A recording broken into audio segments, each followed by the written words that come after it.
How do you think the Rochester economy is doing, and is that different from the national economy? I feel we are in a great little bubble here in Rochester. I think it's doing much better than the national average. Consumer confidence is down, according to the business research. The economy is weakening as we speak, and J.P. Morgan's Jamie Dimon said uncertainty is not a good thing. We're going to talk about the economy here for a moment. If you're wondering how it's doing, that depends on who you ask. Basically, it sucks. I don't know, maybe a little guarded. It's rough out here, I'd say.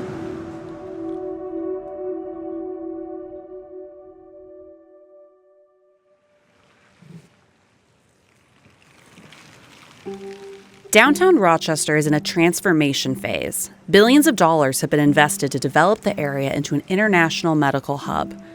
But the booming town may be an outlier of how the economy is faring in Minnesota, and there are certainly those around here who feel a pinch. We set out to find out how people assess the economy and their place in it. I'm very much the anomaly, I believe. Mark Fetterman manages the VFW 1215 in Rochester. I'm retired, and I have a benefit from the VA that right now as far as financially, I'm secure.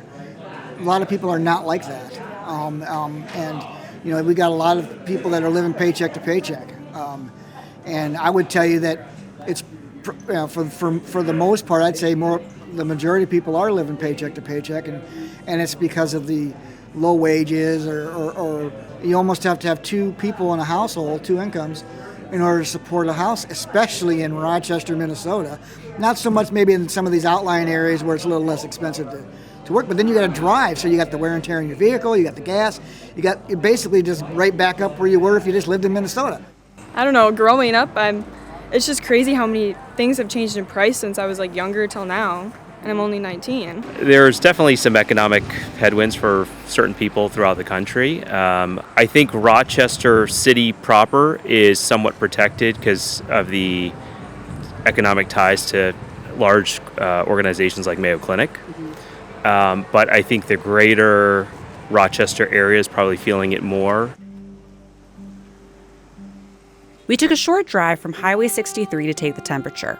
In Stewartville, Christine Kujath greets us at her antique store. She wasn't comfortable sharing her thoughts on the economy out of fear of political backlash, but for me as a business owner, my shop actually is doing really well. I think a lot of people with some of the different changes in prices, they're doing more thrifting and buying used stuff. Teresa Jacobson, on the other hand, is concerned. I try not to get involved with politics or anything like that, but it's getting to the point where I think even people that aren't into politics are getting frustrated with what's going on right now in our society.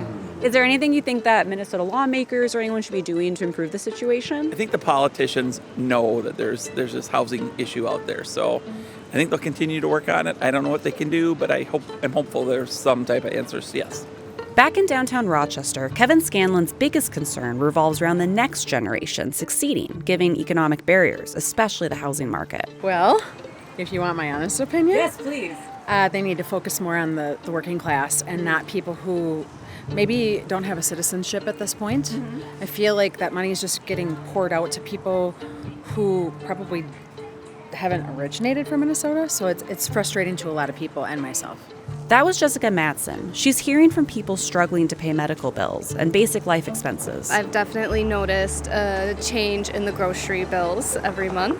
Whitney Tawney helps run catering for Mayo Food Services. Just keeps getting higher and higher. We don't eat out hardly at all anymore. So, and I would say our discretionary income is quite lower than the past. She says Rochester is in a growth bubble compared to the rest of the nation, and with an ongoing expansion, seems to be on a solid footing for the foreseeable future.